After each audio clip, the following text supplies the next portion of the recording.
And we are live. Welcome to another episode of the Point by Point Tennis Podcast. We are your hosts, Carlos and Jishnu. And on today's show, we are going to recap the French Open finals. Yeah, And it is another Grand Slam. It is another victory for the Big Three. And it's true. this time there was only one member available, and he was the one who capitalized, Novak Djokovic. Um, for all the hype that we had coming into this tournament for some other players, it is always, Djokovic the man to beat, and he showed that again. So incredible result for Djokovic there. And then on the women's side, we had Iga Swiatek repeating as champion. Yep. It is her third French Open in 4 years, and she is the queen of clay. She's been playing unbelievable. That last match really was the icing on the cake for her. Yeah. But this time she had a challenge. So I'm excited to talk about how Karolina Mukova made this a match and how she actually spoiled the match that everybody wanted to see. But I think she played her part, actually, and playing and making it a great final regardless. So Djokovic and Swiatek win the French Open. So we're going to cover all of that. We're going to focus on the finals. We also are going to focus as well a little bit on the match that everybody was waiting for this year. Yeah. It was the match in the semifinals that seemed that never was going to happen, but it did happen finally, and it delivered for two sets. It did. And then it went downhill after that. So we'll talk a little bit about that as well, what we thought about the match between, if you haven't guessed already, we're talking about the match between Carlos Alcaraz and Novak Djokovic. So we'll talk about that. We'll talk a little bit about what we thought about Casper Ruud repeating as a finalist. So that was a great performance where I think a lot of people were overlooking Casper. And I think it was not baseless, but it's great for him after all the struggles that he's been going through this year to be able to repeat as a French Open finalist. And I think make a better account of himself, right, in the final as compared to when he played his idol Nadal last year. Yeah. So great stuff from Ruud. We'll like I said, we'll talk about also Karolina Mukova. I think it's safe to say that both you and I have become fans of Karolina Mukova. Absolutely. She played fantastic tennis. And she has a very easy on the ice game style. I'd say just in time too. She almost, the match was almost slipping away for her, but yeah, she really delivered. And that really was the theme for her because that also happened against Sabalenka. So we'll talk a little bit about that. We'll talk about how she fought with Iga and made it very competitive after looking like she was going to lose very quickly. And then finally, we'll talk a little bit about our final impressions about the French Open. Just, what were the biggest takeaways for the both of us. And maybe talk a little bit of power rankings, see what we feel are the best players going into the grass season.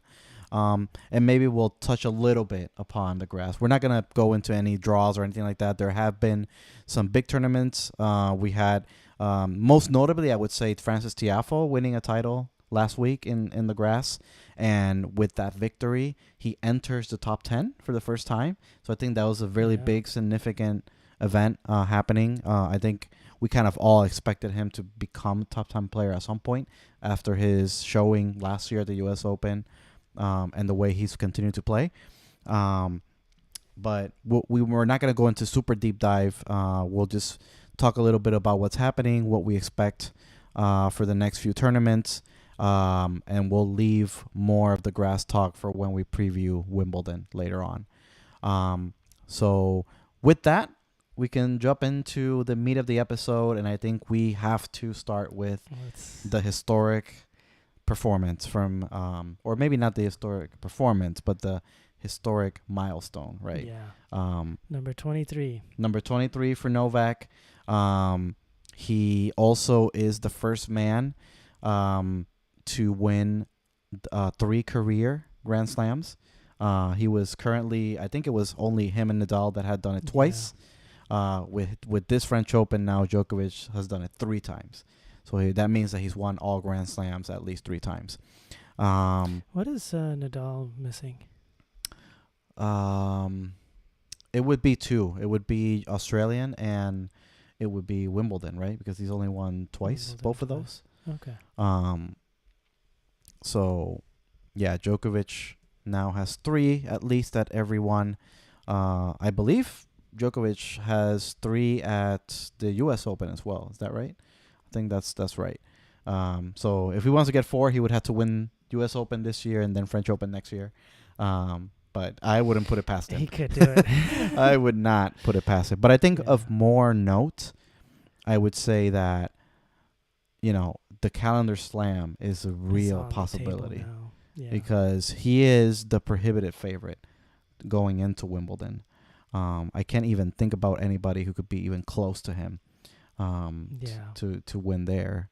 So it has to take a big dip from Djokovic or a really huge improvement from somebody like Alcaraz or Sinner, and that level to be able to challenge him. And I just really don't see it this year.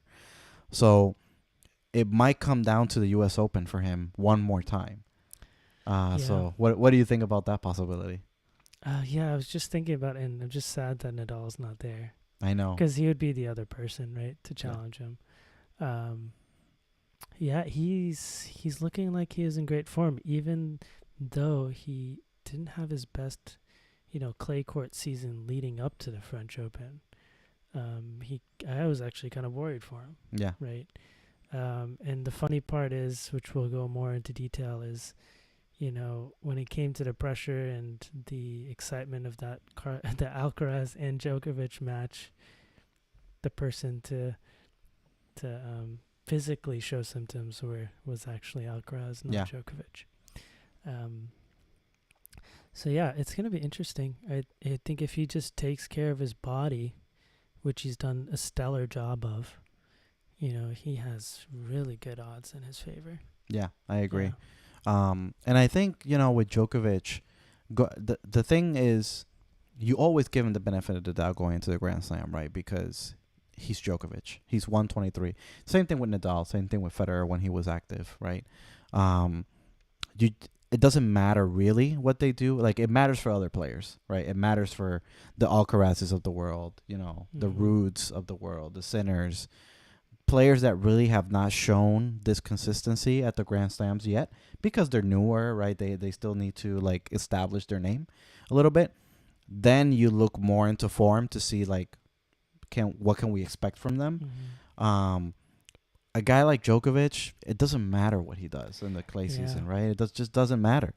The biggest concern that we had when we last discussed it was the physical. Like, we weren't really sure if he was battling an injury that might hamper him, and that's different, right? That's different from him actually, in terms of if he's healthy. We know that it doesn't matter if he's not playing that great. When he faces a big challenge, he'll be ready for that challenge, right?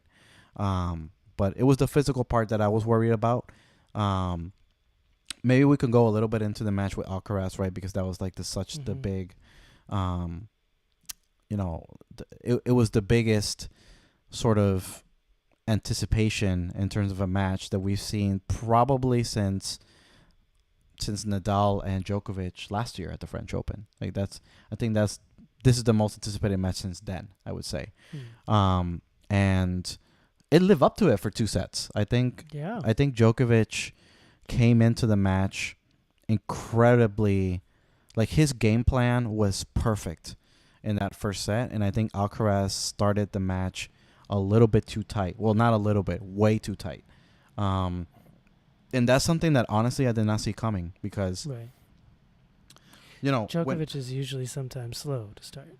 Correct. Yes, and that was a pattern for him in this tournament. Actually, I mean, he lost the first set against Hashanov. He played a little slow in the first few sets against Davidovich Fokina, even though he ended up winning them. But he started slow on them. He had to fight to get to the tie breaks and win them, right? But in this match, he knew Alcaraz he was just blowing by everybody, right? Last episode we recapped the quarterfinals and we saw how he just absolutely demolished, a top 5 player in Tsitsipas, right? And the way that he made Musetti look in the round before that, when Musetti was crushing everyone until playing Alcaraz, and Alcaraz just made him look like nothing. So Alcaraz, like, his level was there. It was there, and Djokovic was ready. It was entertaining. It was great, and I think what was amazing was, for me, Djokovic was actually rushing. I mean, we talked about this was going to be a key for him, right?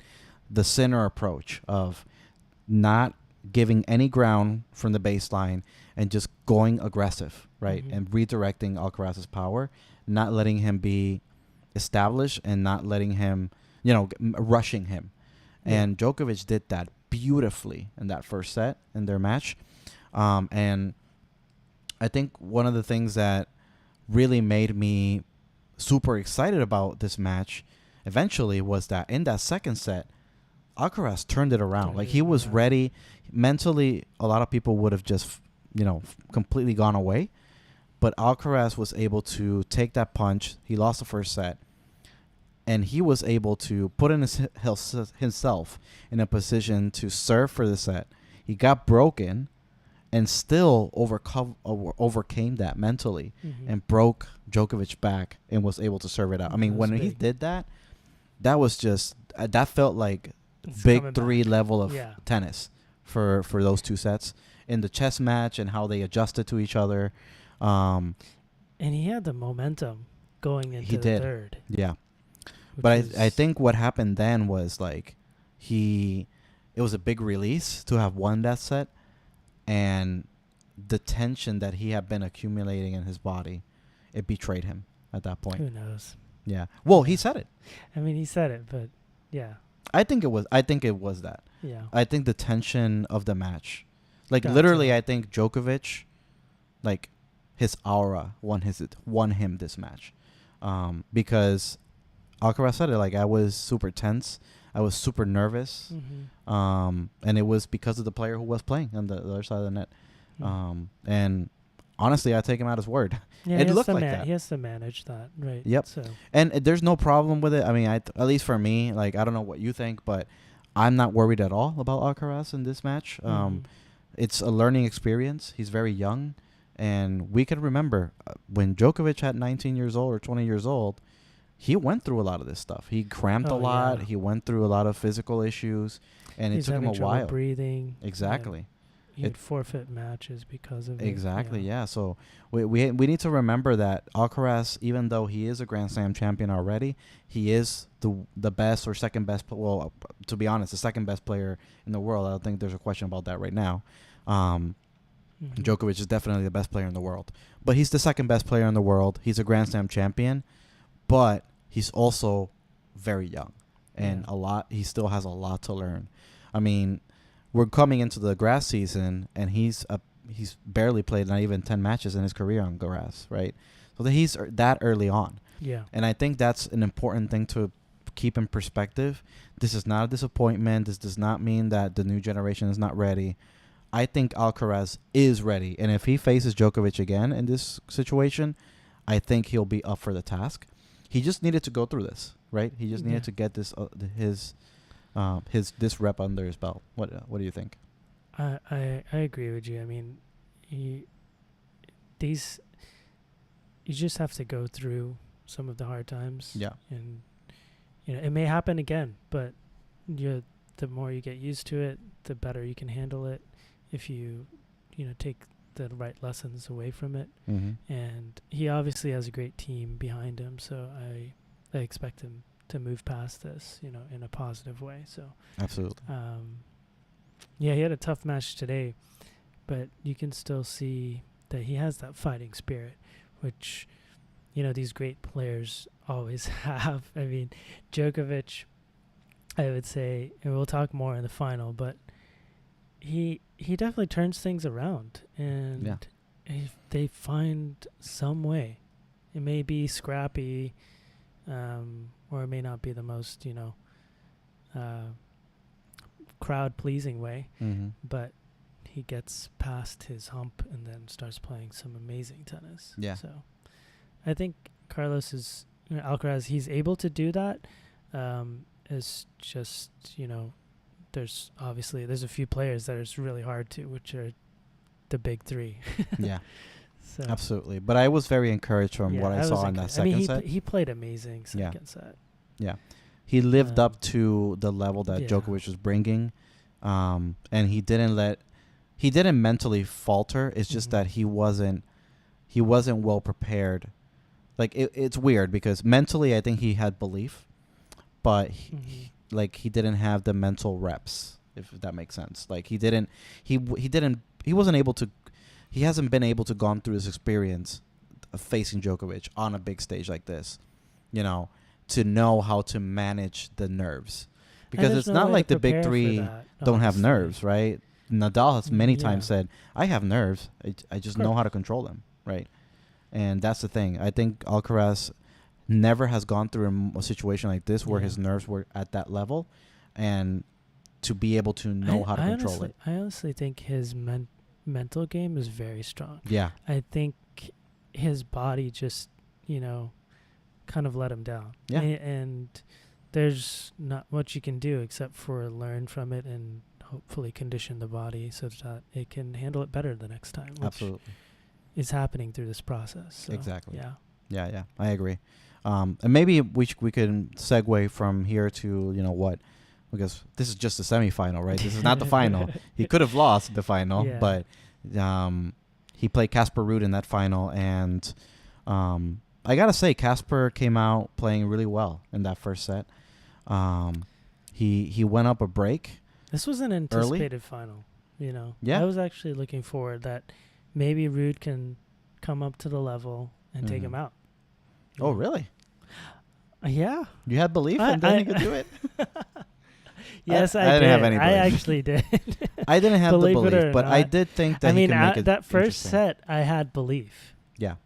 Well, 'Cause that first set gave me belief a little He bit. should have won that first set. Yeah. But that's the thing, Djokovic took it away, just like how he's done in many Grand Slam finals. Once it got to the Taking tiebreak, sets it was going to be tough. I mean, his tiebreak record, Djokovic in this We slam, should mention this. was absurd. Like Yeah. he played, I think it was 5 or 6 tiebreaks. He didn't make a single unforced error in those tiebreaks, and he was going for shots. It wasn't like he was just playing backboard. He was just aggressively going for his shots. He puts on a switch, and Yeah. I guess you just don't want to get to that point in a match with him, right? Yeah. You got to put him away before that tiebreak. And Casper wasn't able to do it. He got up the early break, but he just played a bit of a poor service game to give it back. Yeah.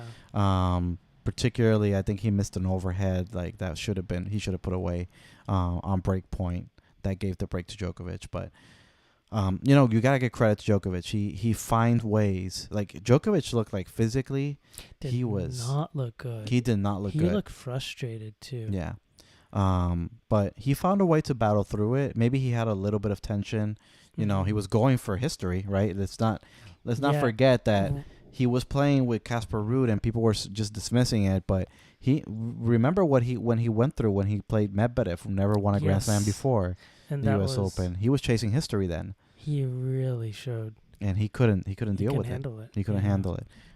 Granted, he was also exhausted from the entire year and all that, and he played a 5-setter against Zverev in the semis before that. But he can tell you, like he accepts that the pressure got to him in that moment, and it could have happened again, right? Do you think that moment prepared him better for this? Honestly, I think so. Yep. I think so too. And we've talked about like earlier in the episode that Calendar Slam is on, right? And I think that if he gets to that point. He's gonna be looking. This so first strong. one, this first opportunity is going to be good for this particular chance if he gets to it, right? If he gets to that U.S. Open final again, maybe playing somebody like Alcaraz in the final or Medvedev again, I think he's not gonna be as pressured as he was the first time just because he went through it once, and it's gonna be a good experience. So, and I think that's what he showed in this final. I think once he got into a tie break, he just knows how to put it away, how to win those close moments. But I got to say, I love what I saw from Casper. I think he's a much better player than he was last year. Even though he started a little bit slow this year, he peaked at the right time. He absolutely... He clearly peaked at the right time. At the right time. Gosh. Yeah. Didn't he play a tournament right before the French? Yeah. He did. Well, he was defending the title there because he did that last year too. Oh gosh, Casper. This time he lost. Last year he won Geneva. This year he lost to Jerry in the quarterfinals, I think. But It's just so impressive that he was able to, come up with his best game at the French. yeah. Yeah. I mean, let's be honest. The French Open really suits his game because what he is trying to do is hit that big serve and big forehand, right? That's what he wants to do. That's all he wants to do. And this is a slow surface, very slow surface that allows him to get into position every time for that forehand. He can run around his backhand all day on the clay. Sounds like Nadal. And this is exactly. I mean, he's learned from the master. And this is a slow clay, like the slowest one of all the clay tournaments, right? That's why he does well in Rome as well. Last year he made the semifinals. This year he made the semifinals in Rome again. So it's the slower surfaces that really suits his game, and you gotta give him credit. He's capitalized on it. I think, he had wins over Rune that was in the quarterfinal. That was a great one for him. Great one for him. And granted, Rune played appalling the first two sets, but I mean, he did his job. He fought back. He fought back, and he was able to withstand that. So great from Ruud, and then the way he dismissed Alexander Zverev in the semis. Routine. I think it was just a great showing from Casper Ruud, and I think people, his level is high. They need to give him some respect. They do. Like a lot of people trash Ruud. He's past the 250. Yeah, he's past the 250 Ruud. And look, I'll be acknowledged that. I'll be well. I don't know. It's tough with him. It's tough with Ruud because if you look at his top 10, like his versus top 10 and top 5 and top 20 records, they're not good. Like they're really, really poor. But somehow he always manages to get into this position, right? Like now he's a 3-time Grand Slam champion. Sinner's not that, right? We hype Sinner a lot. Finalist. Sorry, what did I say? You said champion. I'm just projecting that for the future for him. 3-time finalist, right? Sinner has not done that, and we hype Sinner a lot with reason. I think Sinner deserves the hype, but he's not done that. He's not done it once. This guy has done it 3 times, right? Tsitsipas, he's not done it 3 times. Zverev, he's not done it 3 times. Zverev is a 1-time finalist. Tsitsipas is a 2-time finalist because French Open against Djokovic, and then Australian against Djokovic. This guy's 3 times now. So I know that he gets a lot of hate, and there's a lot of funny memes about him and being the 250 vulture, which he is. I mean, it's not that he's not, but he's also a 3-time Grand Slam finalist. So, and that's not a fluke, right? If you do it once, maybe you got lucky. Do it twice, you could still get lucky. But 3 times, come on. I think he's that good. He did have some nice draws, though. He did. He did all 3 times too, which is kind of crazy. That's why it's tough to discuss Casper Ruud because, like, the eye test tells you that he's not at that level, kind of. Yeah. But the results are there, right? Yeah. You can only play who's in front of you, and he's done the job. What did you think of the match? Because I have some thoughts on Casper's game and Djokovic's game. What are your thoughts on? I mean, for me, I think the biggest issue with Casper, and he has improved this, but still the backhand is a big issue for me. And it's not so much that he cannot do damage with it, because he can. It's more that his baseline level of the backhand is still too attackable. He can't defend it well. Okay. That's one thing. And the second thing for me, for Casper, is that his movement is still not... Like, he moves well in defense, like keeping balls in play and stuff. Yeah. But he's not able to turn defense into offense on the run. Game. And it's just a big liability, because you can't expect to always be in position to hit that big forehand that you want to hit. You got to be able to hit things on the run. You got to be able to have a little bit more variety. And he has some of that. He plays well at net. It's not that he doesn't have those things, but he's just not elite at them. And that's going to be the thing that he needs to improve for me. But I think the biggest one is honestly the movement. I think the movement, and not the movement in terms of defense, right? It's the offense. It's the defense into offense ability, putting himself in a position to get out of defensive positions, right? I think that's the biggest thing, because once you get Ruud on the run, you've pretty much won the point. And how many times have we seen Nadal, Alcaraz, his winners just running like crazy to a shot that they should not get, right? He doesn't have that. And he just doesn't have that ability. And I think that's the difference. That's the difference between very, very good that he is versus Grand Slam champion. Yeah. That's going to be what he needs. What do you think? So you're just going to feed him balls on the run constantly if you're his coach. Absolutely. Yeah. Run and Casper. run and go for the shot. Run and go Hit for the that. shot. Yeah. Until he can. Yeah, I actually agree with you on this. I mean, there were some points I think there was a mental lapse for him. Oh yeah. I mean, yes. After that first set loss, he kind of deflated. Yeah. And it took him a while to get back into it, and he didn't get back really until the third. And honestly, he probably didn't even. I mean, it was too he late ended by up then. losing it, but he didn't really have a chance. It seemed at the end. I would just love to see more fighting spirit from him. I mean, it's a Grand Slam final. Yeah. You know, and I really saw him. Like his head was kind of down, and he does. And I guess that's what Djokovic does to a lot of people, but still. No, but you're right. He does suffer a little bit from lack of confidence. I've seen that against even Nadal. Yeah. You know, it was worse against him, Alcaraz, right? Yeah. I've seen it too much. And That's 100% true. Maybe he respects the players too much. I don't know, Mm-hmm. but he needs to believe that he can actually. He's turn that it good. around really quick, and I think he has the physical ability to do these things. Mm-hmm. He might not have that on the run shot, but he definitely has a lot of, firepower in his repertoire. Absolutely. I mean, he can hit that forehand. And his serve is underrated. I think his serve too. And if he his gets rolling on forehand, his serve, he can set up shots. He can play to his strengths, but he needs to be there mentally. I think that's one thing that I was a bit disappointed in the final, because first set I think he was should have won unlucky to lose that set. He should have won that set. He should have won that set, and he just needs to bounce back because he was playing great tennis. He could have just kept going at it. Obviously Djokovic did raise his level a little bit. Yeah. And when the tiebreak, he had no shot because his Djokovic is just something different in the tie breaks. But he should have won it. He should have closed it out when he had the break lead.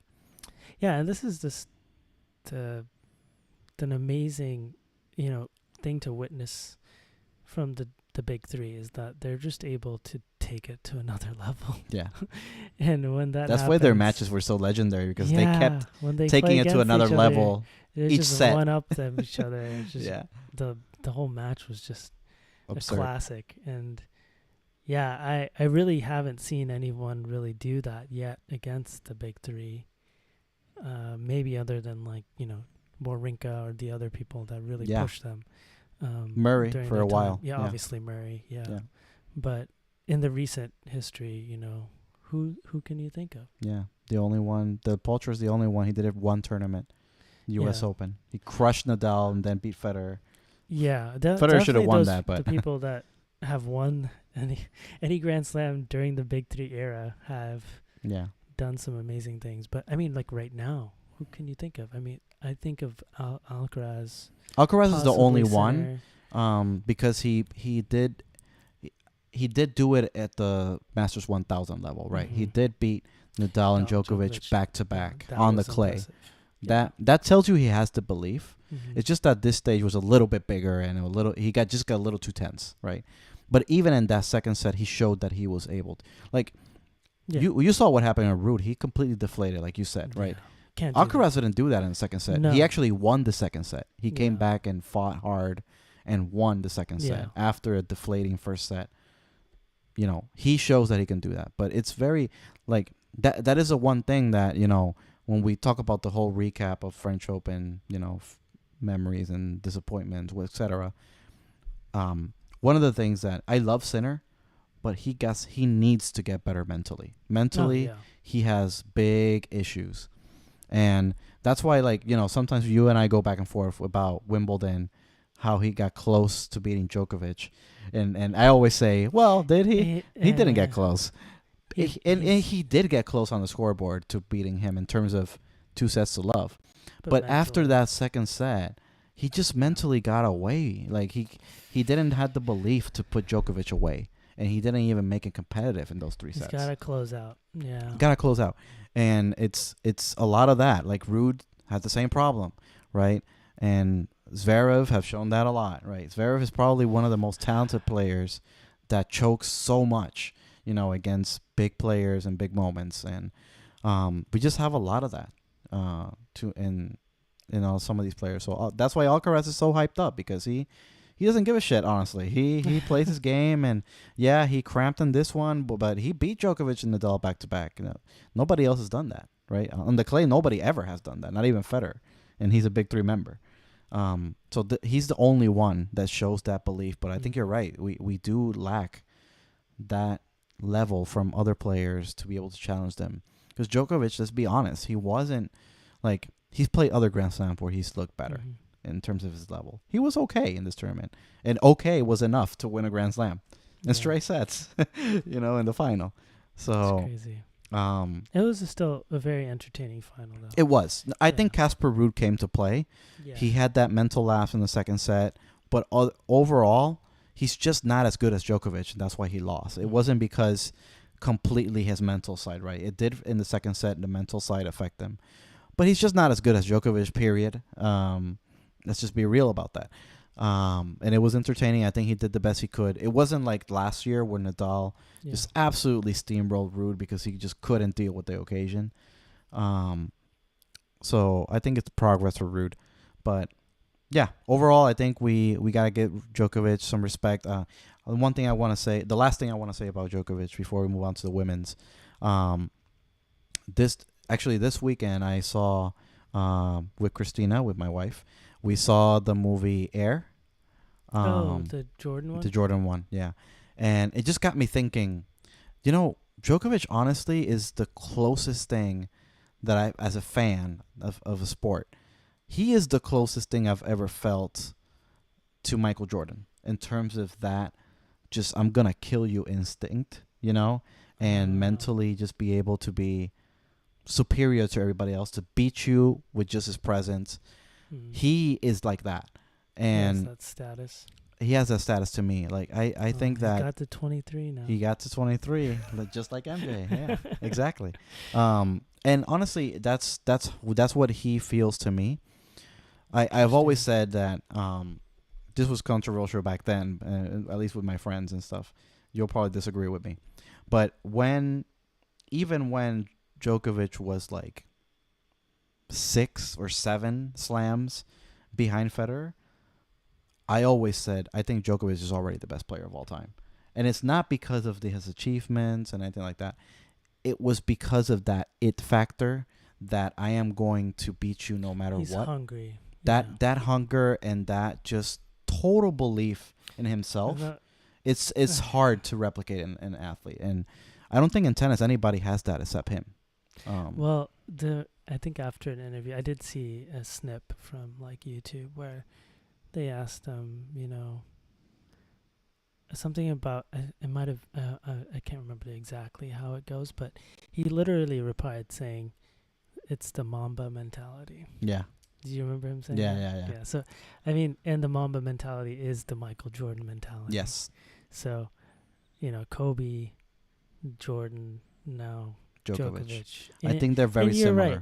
Like, he's had that, like, I'm going to be the best. That's his goal. Yeah. Like, and he doesn't want anything to get away in front of it. No barriers, from stopping him.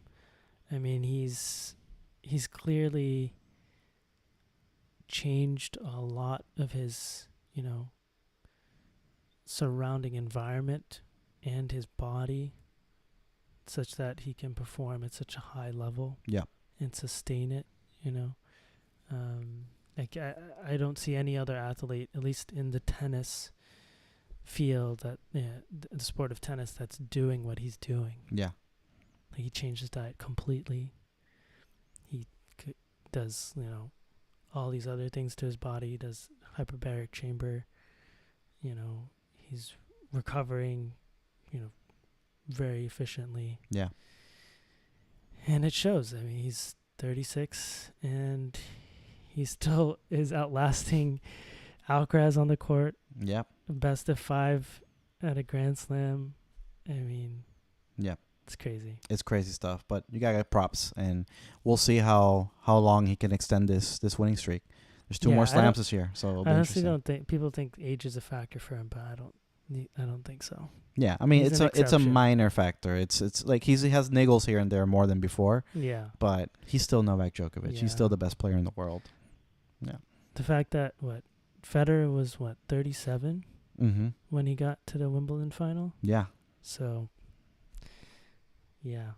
And I think Djokovic's body has held up better. Yeah. So, We'll see how long it holds up, but right now at this moment, he's still the best player in the world. So, it'll be interesting to see what happens in Wimbledon if somebody can surprise all of us and just come out of nowhere.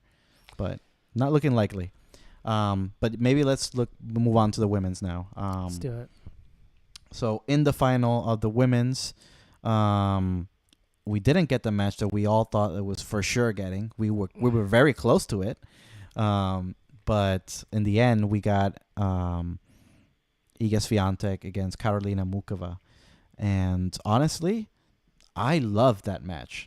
It was such a great match, and I think Mukova showed a lot of heart because she was getting crushed.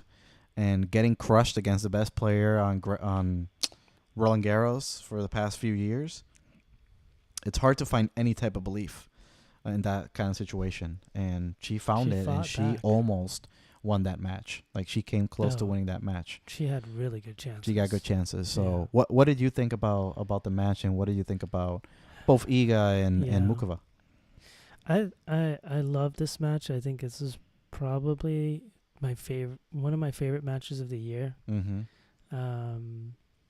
Iga has been so dominant on this surface, right? And especially in the French Open, that has overwhelming odds.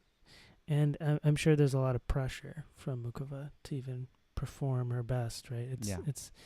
And I think a lot of people even mention how Swiatek's ball is a little different. It's like it comes so fast on the heart, very heavy clay too because of the spin. Yeah, and that's very Rafa-like. Yes, literally.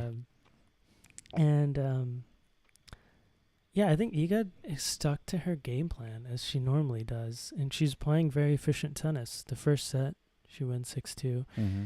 Second set, it seemed like she had things under control. But then Mukova really, had some belief and turned things around. Mm-hmm.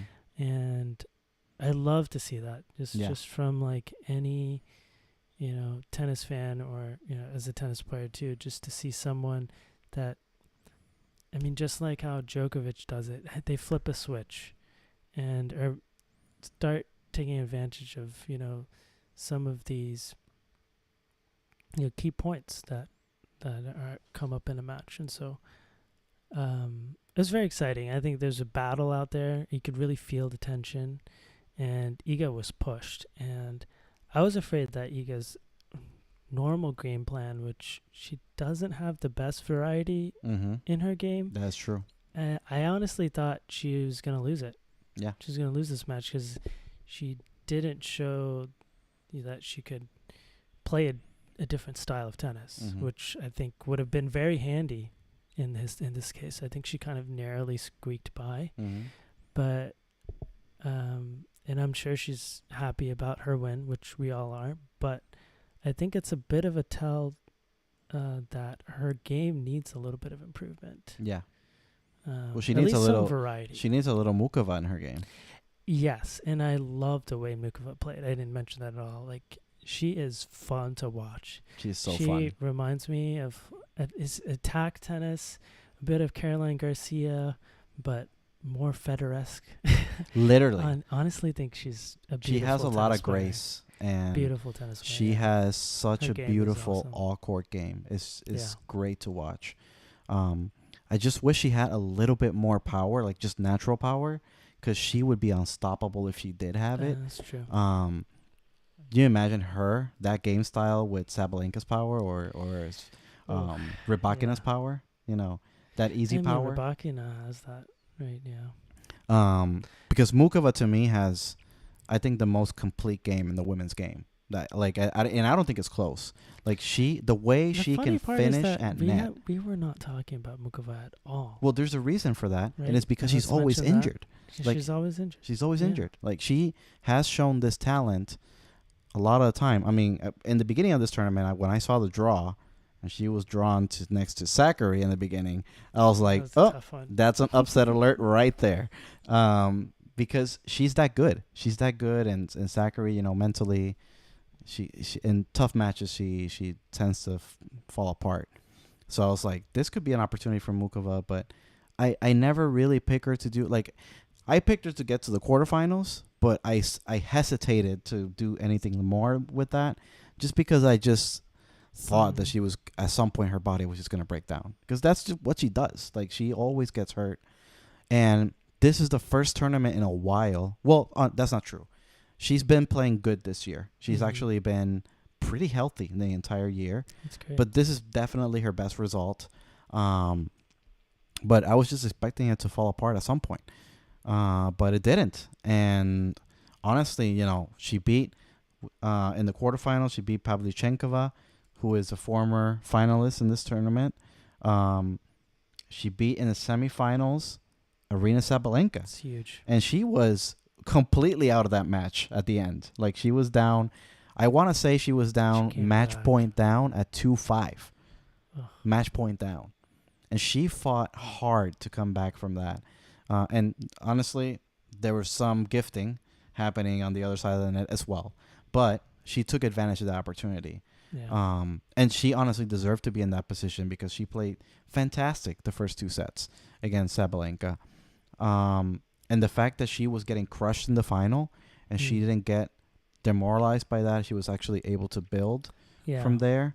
That was just sensational. Yeah. And the only thing that I could think of was like, imagine her with that game style playing on the grass in Wimbledon. Oh, I hope she plays well. I hope so too, because I think she could do a lot of damage on the grass.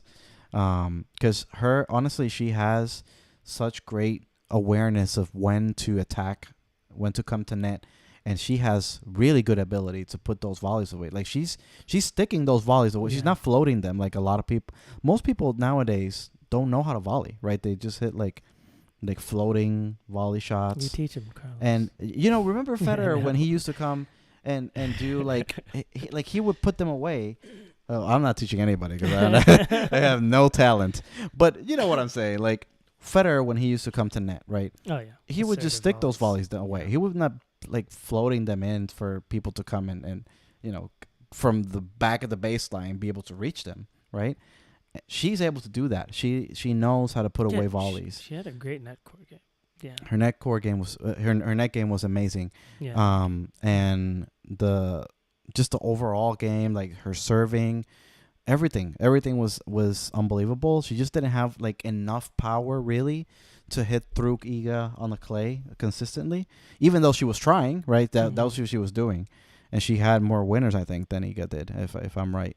But Iga is just a little bit too good on the clay. I think her movement on the clay, she's just way ahead of everybody. Yeah. On the clay, and it showed again. And she's definitely the best player in this surface and this tournament, and she definitely deserves to have won. But I think what you said about Iga is super true about like her lack of variety is a liability. She could be more dominant if she added more to her game. Right now she plays very heavily on the baseline. And she's just trying to win points that way. And when she comes to net, it's a little like you kind of. She reminds me of early Rafa, which is like honestly true. The progression seems fitting for her. Exactly, her biggest fan. But it's true. Remember Rafa before, like you would never think of Rafa being a net player, but at the end of his career, he's a great net player. Rafa became one of the best volleyers in the game after when he got older. He had to, right? He improved. He improved a lot. So there's time for Iga to add that to her game for sure. But I just hope he does it sooner than Rafa. Yeah, it took Rafa a long time to do it. But I think you're right. If she does add the variety, she could be Yeah. more dangerous, and it might be the thing that holds her back against Rybakina and Sabalenka on the faster surfaces as Yeah, well. I So agree. it's something to think about for her to continue to incorporate to her game. But at Roland Garros and on the clay, No, she is yeah, still the she's player still to fine. beat. Yeah. Um, Yeah, congratulations to her. She just graduated from the Rafa Nadal Academy. She graduated earlier, but she actually threw her hat and wanted to do the whole thing. exactly. I think she So came. She was like good stuff. what is it called? Speaker. The It's speaker. Yeah, she was the commencement speaker. speaker or That something. was really cool. I Yeah. liked seeing that.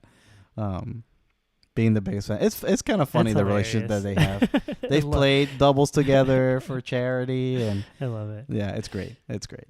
I like that Rafa actually. It's like, oh, is let open me to this. let me celebrate. Let's go back to Rafa's academy and celebrate Exactly. or something. Exactly. But yeah, it's good stuff. Iga is good news for the Yeah. sport, and congratulations to her to win another French Open. I think she's gonna win a lot more.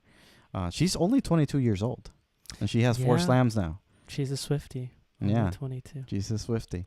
So we're gonna see a lot more of Iga on the clay and outside the clay. So yeah, I think that's all I had for my thoughts on the women's. Maybe just quickly on Sabalenka. Where do you lean with her? Disappointed or you think she did good? Good enough. I think she did good enough. Yeah, I think Yeah, I the mean, same.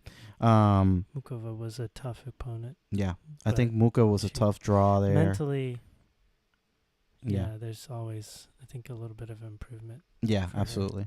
I think she's getting more consistent, and it's a semifinal. She's played of all the tournaments that she's played this year. She's pretty much made the quarterfinals or later in pretty much all of them. It's There's really only good. one, It's really good. so it's hard to really criticize her for this result, especially because she's never gone this far in Roland Garros before. This is the best result she's had here. So all in all, I think it was a good tournament for her, and I think she's gonna be looking to the grass season and the hardcore season at the U.S. Open. So I think she's in good form there. I think the other thing I wanted to mention, Rybakina, unfortunately, Yeah. I think she had like an illness, right? Yeah. And she had to retire. And that was rough because She we had, like, we could have seen her play Iga in the semifinals, I believe. Yeah, it was So- anticipated. That would have been cool to see that match if possible, because Iga and Rybakina actually played in Rome, Mm-hmm. and it was Iga who had to retire with an injury. Right. It turned out In to the be match. preventative, right, to make Yeah. sure to not get worse and be ready for And the it French. worked out perfectly. Worked out perfect. Jeez. So now this time Rybakina got sick and we couldn't see that match, but unfortunate. That But was she like looks the day healthy of now. sort of She's thing. She's Yeah. playing on the grass, where she really is the player to beat, I would believe. So, yeah, all in all, I think we still have a big 3 on the women's side, and it continues that way halfway through. Yeah, I agree. Yeah. Cool. Well, what about Mukova? She's in the mix. Mukova is in the mix. I mean, it's one tournament, so I don't want to be Yeah. like too crazy with my rankings, but at the same time, She looked great. after the top 3, there isn't really that many, strong Mhm. candidates for number 4, right? And going into the grass, I love her game for the grass. That's true. So maybe she is the 4th best. Maybe. Yeah. But yeah, maybe let's wrap up there for the finals on the men's and the women's side. Any final French Open thoughts? Any players that you want to bring up? Good or bad moving forward? Or I think we didn't mention Zverev, but it's quite an achievement for him to come back after such a gnarly injury a year ago when he played Nadal. Yeah. And even though we know he's not in, the shape that I was actually anticipating a good match against Ruud, but obviously he's not at that level yet. But the fact that he's gotten to the semifinals of a Grand Slam, that's just pretty amazing. So Yeah, I agree. I would have to say though that his draw was a little bit skewed. Yeah. it really Medvedev- opened up. after Medvedev Yeah. lost. Yeah. And Sinner. They were both all in Yeah, that they section. were both in that section. Um, Still, best so, out of but 5 still, matches. yeah, Yeah. absolutely. You know, making that semifinal Yeah. again, that's impressive. And I think it's good memories for him, like good way to put those memories back behind him, right, from last year, and that semifinal where he got a horrific injury against Nadal in the semifinals. So I was obviously. I mean, we talked about this before, but Tsitsipas, I was yeah, disappointed in. yeah. It's honestly, I can't say that I did not expect this. Yeah. Particularly because he matches up very bad against Alcaraz, their styles of play. But this is just who he is to me now, you know? Although, we didn't even talk about it. Should we even bring this up? Wait, didn't he make this public while, like, during his loss? Or, like, After, right it was after. after. I mean, It was like, after. right after his Maybe it loss. was right after, yeah. It's just a weird time. But, listeners, we're talking about, I know this is what you're all been waiting for. Oh, I've been waiting for We're talking about Tsitsidosa. Oh, gosh. Yes, I know, cringe. Yeah, we had to mention it at least. Badosa. Paula Badosa and Stefano Tsitsipas are a thing now. Very publicly now. Very publicly.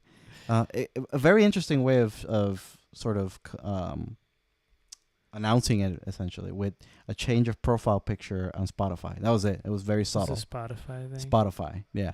And somebody, I don't know, it was some sort of digging that they did, and it was like, oh, this is interesting that it happened. And then just the floodgates opened. They started posting everything on Instagram and everywhere. A lot of PDA. What yep, this says, like, soulmates, and then soulmates. she'll tell you the same thing. Absolutely, they've gone through a journey. Yeah. So, well, this is a new thing now. Seems like young love to me. We'll see how it goes. Tsitsidosa. That's Yeah. the new catchphrase for them. So, some things are going well in the Tsitsipas life. Not on the tennis court, but outside of it, at least. But yeah, he did play on the grass. A bit of an update on him, I guess. And he lost his first tournament. He's currently playing his second one in the first round that he played. So we'll see what he has for the grass season. He's always been a little bit up and down. I think he won Mallorca last year, which is interesting. But then he didn't play that great at Wimbledon. He hasn't historically been that great at Wimbledon, so we'll see. But yeah, I think Tsitsipas is a good shout in terms of, I guess disappointment. I think Sinner is the biggest disappointment for me because he lost in the second round to Altmaier, and he had high expectations. He was one of the top players for me for this tournament. I had him winning the whole thing. You had him winning the whole thing. And honestly, I would say that it's mental. He played a tough match. And he just couldn't win it. And he had a few matches like this already this year where he lost a very close one to Holger Rune in Monte Carlo, where he should have won that, I think. Rune is great and all, but, I mean, Sinner, he's older than Rune. He's more experienced. I mean, granted, like that, not that much more experience. But, I mean, he should be winning some of these matches that are close, right? And he wasn't able to do that there.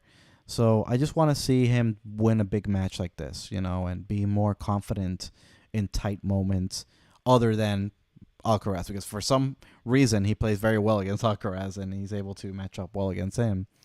Obviously, play styles. So much fun to watch. It's so great when they play each other because their styles just complement each other so well. But apart from the matches with Alcaraz, he really mentally just doesn't have that belief, he doesn't seem to have it yet. So I just want to see more from him, and hopefully on the grass we can see some of that. He already lost in the tournament last week. It's consistency, right? Yeah. I mean, he has the belief at times. It's just we need to see him string it. Yeah, but he needs to put it together for a single tournament. Exactly. Because one win in a tournament against a top 15 player, it's not enough, right? You gotta be able to beat multiple top 10 players in a tournament, right? To be that guy. And he wants to be that guy. He has the talent to be that guy. So I just want to see a little bit more from him. So a little disappointed for him there. I want to give a shout out to Karen Hashanoff because, again, he's on a quarterfinal of a Grand Slam. Um, And he played pretty well. he played Against well. He Djokovic. took the first Yeah. set against Djokovic. Is he the only player that? Well, Alcaraz as well. So the only two Yeah. players that took sets from Djokovic Joker. were Alcaraz and Hashanov. Mm-hmm. So we gotta get props to Hashanov. He always does this. He's been reaching the last 3 semifinals, I think, of Grand Slams, and now he reached the quarterfinal because he ran into Djokovic. Then he probably would have reached the semifinal if he didn't run into Djokovic. But yeah, great stuff from Hashanov. And I think maybe one more shout out for the women's the French Open. Beatrice Haddad Maya. Yeah, she did. She did a very great well. tournament. She beat Ons Jabeur in a match that Semis. Jabeur was very much the favorite. And she gave Iga a really big fight in that tie break in the second set. It was a very, very competitive second set there. And it was great to see her play that level. And honestly, on her worst surface, I would say. So I'm really excited to see her on the grass because last year she won 2 tournaments in a row leading into Wimbledon and then lost in the first round. So I want to see if she can, this year build a little bit better towards Wimbledon and see what she can do there. But I think that's it for recaps for the French Open. Anything else before we move on? I think that's it. Yeah. Congratulations to the winners. Yeah, absolutely. Some good And stuff. maybe now what we want to do really quickly is to talk about power rankings. So I did a little bit of a list, and I want you to tell me if you agree or not with that. So after the French Open, I don't think there's any question who's the best player in the world, right, anymore. Novak Djokovic. It is Novak Djokovic. I think he goes number 1 in the overall ranking. And I would say that on the clay as well, the number 1 player, just because, he won the French Open, so you got to give him that. Carlos Alcaraz is the definite number 2, I would say. Overall rankings, I would say Daniel Medvedev is still number 3 in the power rankings, even though he lost in the first round of French. I'm not expecting him to do much there. And he had a great clay court season. He had a great clay court season, but honestly, I don't know how because he still looks terrible on the clay. You don't like his movement? I do not like his movement at all on the clay. I would say number 4. Last time we did power rankings, I had Sinner at number 4. I've promoted Rune to number 4. And I have Yannick Sinner number 5 in my power rankings. And I think I thought very hard of moving Sinner out of my top 5 because his clay season was a little bit poor. But I think he's done enough this year to just the whole package. I think he still remains in the top 5 for me. Any objections to that? No, I think that's pretty accurate. Okay. I might put Casper in the mix. Yeah. So I did like a clay version of it, like who were the best players on the clay, and I put Novak, Alcaraz, Rune, and Brood as my top 4. I don't really have a top 5 because nobody else really stood out as much as them. So I think those are the 4 guys for me in this clay season. Just because Brood defended his, French Open final appearance, I think he deserves to be there. And Rune, we saw what he did on the clay this season. So, and then obviously Novak and Alcaraz. So I think those are the 4 best guys on the clay right now. Any objections to that? That's good. Okay, so we're in agreement. Women? Iga. Yeah, right. Number 1. Definitely number 1. Number 2, I have Sabalenka, just because she won that title in Madrid and reached the final in Stuttgart, semifinal French Open. Little bit better overall package than what Rybakina did, so I think I put Rybakina number 3. And overall, I think she's also number 3 to me. And then number 4, I actually put Karolina Mukova. I know it's just one tournament, and I just said that I don't want to overreact, but there isn't really another name that pops up for me. And what I saw, I'm taking into account in my overall ranking also the potential moving forward, like combined with what they're done yet. And I think Mukova has a shot, So I think she's number 4 for me. Number 5, I think still Jessica Pegula, even though she was a non-factor on the clay for the most part. Yeah, she's been pretty She's done consistent. enough in the rest of the year that I think she deserves to be there. On the clay, same list 1 through 4. The only change for me was Kudermetova over Pegula because she had really good tournaments on the clay. But moving into the grass, I really changed this up a lot because grass is just a different it's a different thing for these players. Number 1 is still Djokovic. I mean, come on. He's like the 4-time defending champion at Wimbledon, is it? 5-time, 6-time, what is it? I don't know how many times he's defending it now. Quite a number. Let's see. 1, 2, 3, 4, 5, 6, 7. He's won it 7 That's times, right. and he's won the last. Let me see what the numbers are. He's tied. Yeah. 1, 2. I mean, I guess there was no 2020, right? So 3-time defending champion. No, 4. 2018. 4-time also. defending champion, Djokovic. Oh, gosh. There's no way he can't be number 1. So he is number 1 in the power rankings going into the grass. The rest is a crazy list because I have no idea what to expect. I have Taylor Fritz on number 2, just on potential. I think he can do it. That's probably not accurate, so you can disagree with me there. Number 3. I can see that though. He has a good game on grass. I got number 3, Tiafoe. Wow. Yeah, I got high hopes on Tiafoe on the grass. Mentally, that's a tough one. But I mean, he's better than he was last year overall, and I think his game suits the grass a lot better than the clay. So he'll have a better draw. Yeah, I think he'll have a better draw. I think there's potential for him. Okay. Number 4, Hurkacz. Yeah, I was wondering when he was gonna come into play. And number 5, I put Medvedev, just because, again, potential. He's not done much on the grass, really. But last year, he made 2 straight finals on the grass, and he couldn't play Wimbledon. So he showed some good form going into the tournament, even though he couldn't play Wimbledon itself. Mm-hmm. So I like Medvedev, but it's honestly, grass is a crapshoot. So where's Sinner in the play? You don't even have Sinner is somebody to watch for me, but I don't think he deserves to be in the top 5. Well, to be honest, he's only had that good run last year at Wimbledon, but other than that, he's lost a lot on the grass. Does that really matter? It kind of does for me because, I mean, you got to show something, right? Okay. Yeah, I mean, Wimbledon's the big one. Yeah. Yeah, but he's done it once, and I don't know how repeatable it is. He already lost this year in the first tournament that he played. Okay. So, I don't know. I think he has the potential, but then again, it's just a crapshoot on the grass, right? We don't know who's going to learn quickly and all that. But yeah, there's a lot of people that could break through, right? I mean, Alcaraz could even break through. Ben Shelton?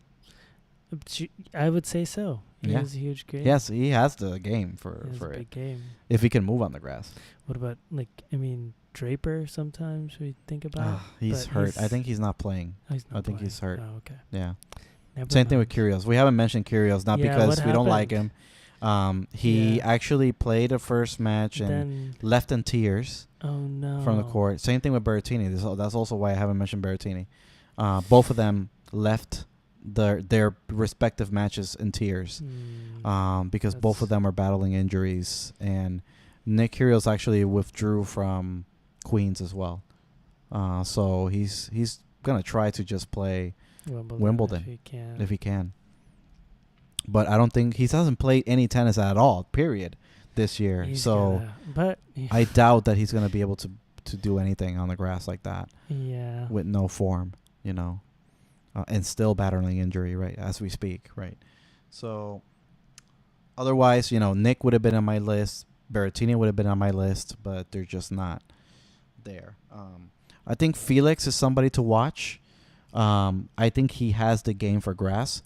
But 2 things. He's been pretty bad this year compared to his standards. And secondly, he's also hurt, Felix. Oh, so no. What happened it's niggles. It's not as serious of these guys. But he's not 100% fit. And I don't know if maybe he is now, but I just haven't heard an update. So it's hard to predict how well he will play. But he has the game to be a factor on Wimbledon. So he is somebody to watch. Sinner is somebody to watch because of his good result right? So you mentioned them. Yeah, I think those are the guys. Cam Norrie, I mean, he's semifinalist last year. It's true. He plays good on the grass, so that's somebody to watch as well. But all in all, I think it's Djokovic and then the rest of the field. But I have high hopes for Taylor Fritz and Frances Tiafoe. I think they can make deep runs in Wimbledon. Okay. We'll Yeah. see. Women's side, I would say, no question, Rybakina on number 1. You agree? Yeah, I agree. Number 2, I would say Sabalenka. Okay. Number 3, this might be a little bit of recency bias, but I would say Mukova. Just because of potential. Yeah. I would say potential. I like the game that she plays. Yeah. I think it suits the grass. But we'll see. Number 4, Jabeur, based on her Ooh. history on the grass and Wimbledon finalist from last year. She looks healthier. Number 5 was a little bit harder, but I went with Kvitova. There we go. Yeah. I knew it. I knew you would she was appreciate gonna that. come out, Yeah. Do you agree with all that, I or actually any agree- objections? I agree with all of that. Yeah. Some players And that are Haddad worth Maya. mentioning. Haddad Maya, I had Yeah. her in my to-watch list. Caroline Garcia as well. Yep. Any other players that you think were players to watch on the grass? Notice that I haven't mentioned Iga at all in this list. Yeah. But she doesn't look ready to play on the grass. Yes, yeah. Once she plays in Bad Homburg next week, We'll get a better idea. we'll have a better idea. I honestly don't see her going that far from the back of the court. She has to come in. Yeah. She needs to Yeah. learn. Yeah, I think it's the variety, what you said. The lack of variety hurts her, but she also doesn't move well on the grass. So those two things combined really make it difficult for her. She sprays a lot of errors on the grass. Last year it was a hard watching her lose against Elise Cornet in the, I think it was 3rd round. Was that where she had like a huge winning streak? Yes. Yeah. That's where it ended. That's where it ended, right? And it was very bad, very poor match from her.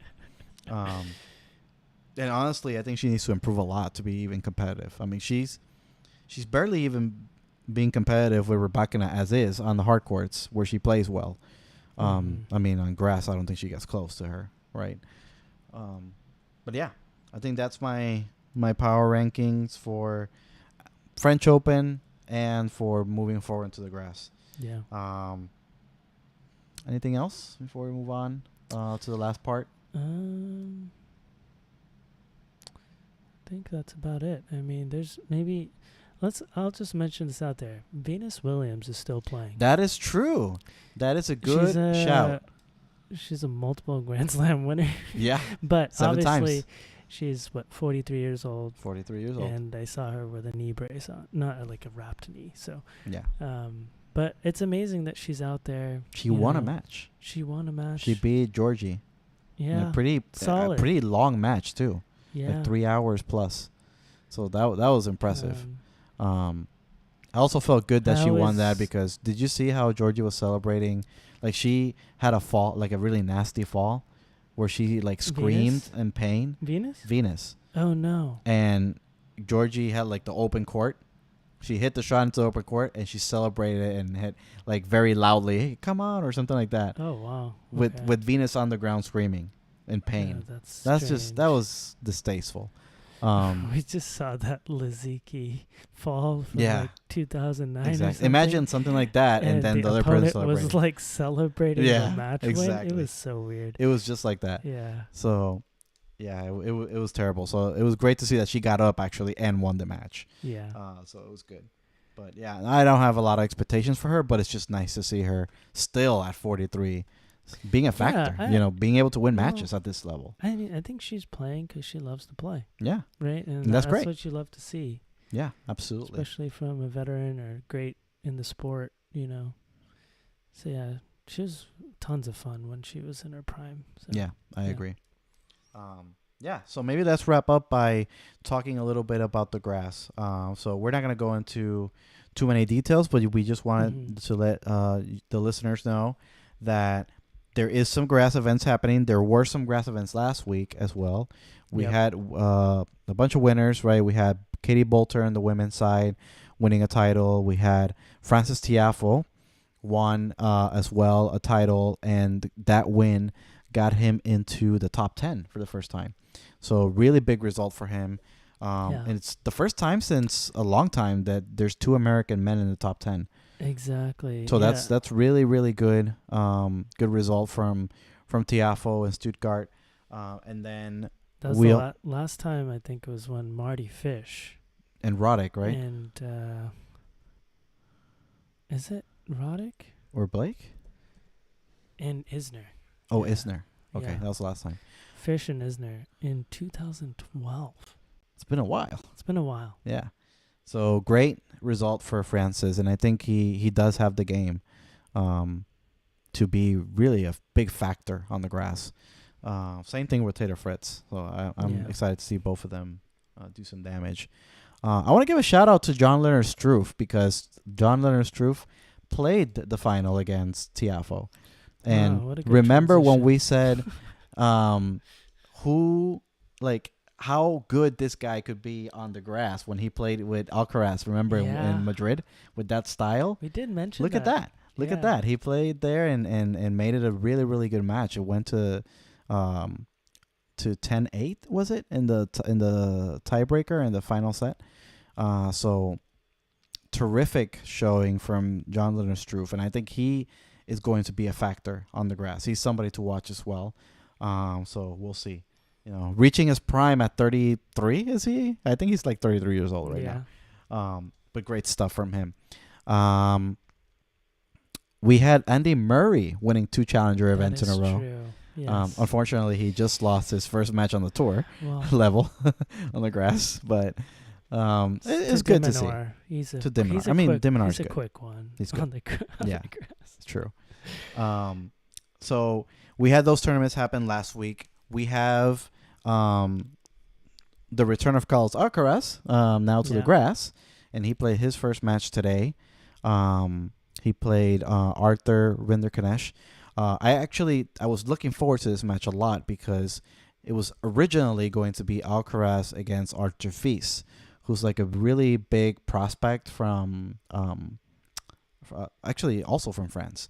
But he got actually injured. He won his qualifying match to get to this match against Alcaraz, and then he got injured, so he had to pull out. So Rinderknecht was a lucky loser. He took the spot and actually made it competitive.